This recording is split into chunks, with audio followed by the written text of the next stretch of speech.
On passe maintenant à l'exercice 3, c'est-à-dire nous avons le cas d'un écoulement de Fano plus un choc droit. Donc, soit un choc droit qui apparaît dans une conduite isolée de section constante, ou on a un écoulement avec frottement, c'est-à-dire c'est l'écoulement de Fano. On a un point 1 éloigné avant le choc, nous avons la température et la pression génératrice, pression d'arrêt, et aussi le nombre de Mach. On a un autre point maintenant éloigné après le choc, nous avons le Mach égal à 1. Donc, c'est un écoulement qui est amorcé. Très bien.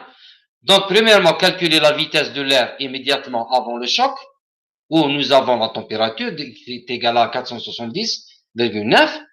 Et deuxième question, évaluer la variation d'entropie dans toute la conduite.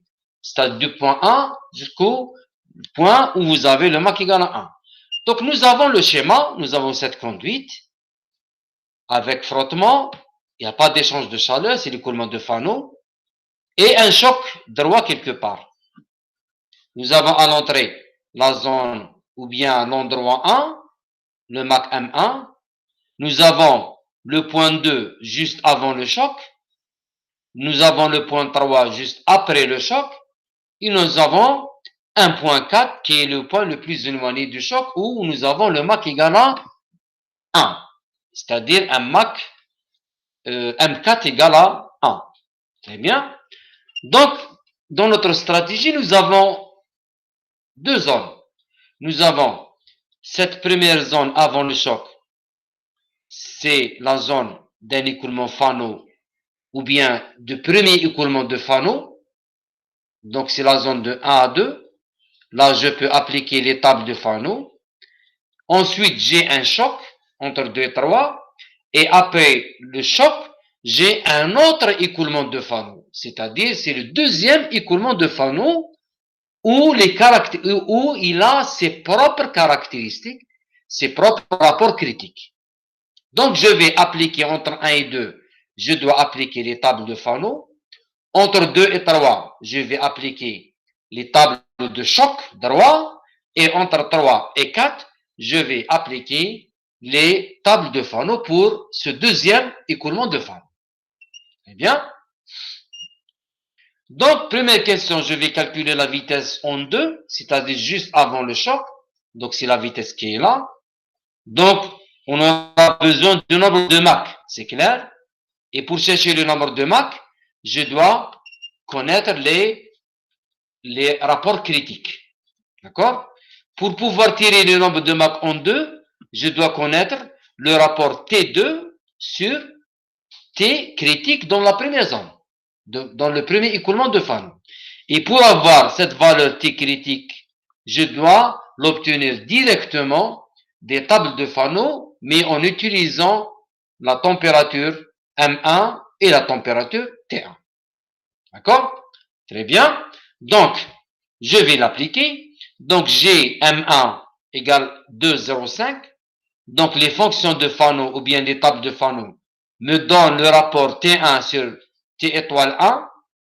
Et T étoile 1, je vous rappelle, T étoile 1, c'est la température critique qui est dans toute cette zone, dans toute cette première zone.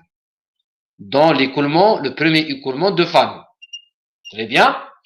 Donc, et je tire directement justement cette valeur critique de température, laquelle je vais injecter maintenant dans le rapport avec T2 pour avoir M2, toujours en utilisant les tables les fonctions de Fano. Donc, une fois que vous avez le M2, d'accord, nous avons aussi le T2, il est donné, d'accord. Donc, V2, c'est le Mach M2 racine de gamma RT2, j'obtiens 652,48 mètres par seconde. Deuxième question maintenant, calculer la variation d'entropie totale entre l'entrée 1 et la sortie, ou bien un autre point 4. Là, j'ai deux méthodes. Soit je calcule la variation d'entropie dans chaque zone, et je fais la somme, c'est-à-dire delta S total, c'est S4 moins S1, elle est égale S4 moins S3, plus S3 moins S2, plus S2 moins S1.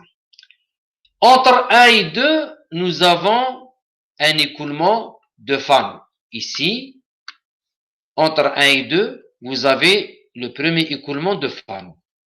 Donc la variation d'entropie, elle est donnée par son équation propre. Entre 2 et 3, nous avons un choc droit. Donc la variation d'entropie S3 moins S2, elle est donnée par une expression appropriée.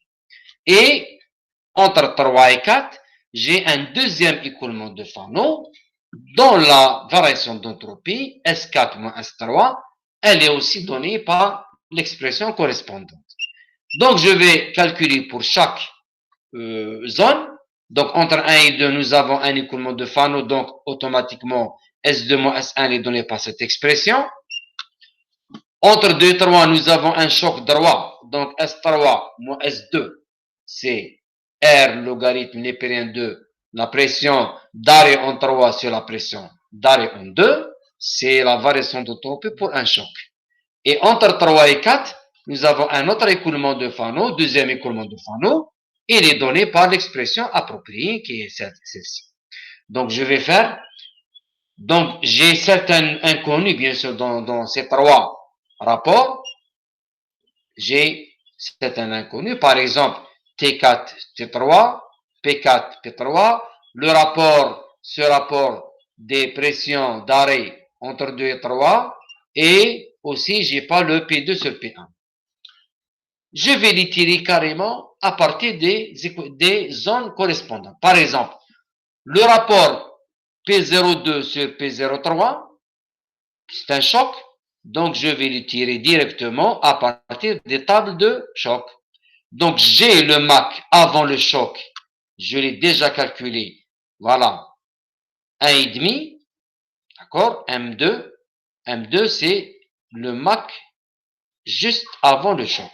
Je l'ai calculé, donc il est égal à 1,5, d'accord, il est supersonique, c'est normal, donc 1,5, j'utilise les tables de choc pour avoir la pression, le rapport des pressions d'arrêt ou bien les pressions génératrices. Dans certains livres, on trouve le PI3 au lieu de P03, c'est la même chose. Donc PI ou bien P0, c'est la pression génératrice ou bien pression d'arrêt. Donc j'ai le rapport de pression et j'ai aussi le MAC. Ça va me donner le MAC M3 juste après le choc. C'est celui-là. D'accord? Donc si vous avez le MAC ici, les tables de choc vous permettent d'avoir aussi le MAC ici, juste après le choc. Donc on appelle M3. Donc vous avez le M3 qui est égal à 0,7 et là vous remarquez que le MAC après le choc devient subsonique, c'est clair. Un choc droit, le MAC devient subsonique. Mais un autre choc, par exemple le choc oblique, non, il descend. Bien sûr, il y a une diminution du nombre de MAC, mais il reste toujours supersonique. Donc je peux calculer les rapports S3 moins S2, d'accord? Maintenant, pour les autres rapports, d'accord? Par exemple, pour P2 sur P1, on est obligé, c'est la première zone de Fano. Donc, on est obligé de passer par le rapport critique, connaissant le M1 et le P1. Donc, je vais tirer la pression critique. Ensuite, connaissant, juste on a calculé la pression critique, donc on va calculer le rapport qui va me donner, à partir de MAC M2, il va me donner P2, donc j'aurai directement P2 sur P1. On va le faire. Donc, dans la zone 1 et 2, on a le premier écoulement de Fano, donc on a le même P étoile dans cette zone, c'est clair. D'accord? Donc, dans cette zone, vous avez la même pression critique et la même température critique. Dans cette deuxième zone AP choc, vous avez une autre pression critique et une autre température critique. Très bien. Donc, je vais les calculer. Donc, on aura bien sûr P2 sur P1 égale à cette valeur. Je l'injecte dans l'expression de la variation d'entropie et je trouve cette valeur. La même chose, je vais le faire dans la deuxième zone de Fano. Donc, je vais profiter de ces rapports. J'ai le MAC M3, je l'ai déjà calculé, il est là, c'est 0,7. Le MAC M4, il est égal à 1, donc il est amorcé. Donc, je tire ces rapports et en manipulant la pression critique dans la deuxième zone de Fano, j'obtiens le rapport de pression P4 sur P3, lequel je vais l'injecter dans la deuxième équation, dans l'équation de la variation d'entropie entre 4 et 3, et j'obtiens mes valeurs. Là aussi, on a la même chose pour la température. D'accord? Que ce soit pour la température, que ce soit pour la pression, je vais utiliser la pression critique dans la deuxième pression critique et aussi la température, la deuxième température critique. Donc, j'ai les trois rapports, je vais par conséquent obtenir la variation entre 1 et 4, qui est la somme des trois. Ces trois rapports qui sont là, d'accord? Je vous rappelle, c'est la somme de ces trois. Et ces rapports, ces variations sont les suivantes. Première, deuxième et troisième. Donc, j'ai calculé tous les paramètres, toutes les grandeurs. Je vais les remplacer. Je vais les injecter dans l'expression de S4 moins S1 et j'obtiens la variation d'entropie qui est égale à 161,9. Là, j'ai utilisé la première méthode, c'est-à-dire on calcule la variation d'entropie dans chaque zone et on fait la somme totale. Il y a une autre, bien sûr, méthode. D'après notre cours de thermodynamique, nous avons vu que l'entropie, c'est une fonction d'état. Elle ne dépend que de l'état initial et de l'état final, et non du chemin suivi. Donc, je peux écrire que S4 moins S1, directement, c'est en tenant compte des variables de 1 et 4. Voilà. T4 sur T1 et P4 sur P1. Entre 1 et 2, n'oublions pas, nous avons un écoulement de Fano avec ses valeurs critiques. Et après le choc, nous avons un autre écoulement de Fano avec d'autres conditions génératrices et d'autres rapports, d'autres variables critiques. Donc, je vais les calculer. D'accord? Donc, en plus, en 4, qu'est-ce que vous avez? Vous avez le M4, il est amorcé, est égal à 1. Donc, P4 égale P2 étoile. Et T4 égale T2 étoile. Donc, je vais utiliser la même méthode pour le calcul des rapports, bien sûr, des rapports critiques et ainsi de suite. Ça va me donner directement les températures T4 et les pressions P4. Et je les injecte directement dans cette équation pour obtenir S4 moins S1, la variation d'entropie totale entre l'entrée, entre l'état final et l'état initial.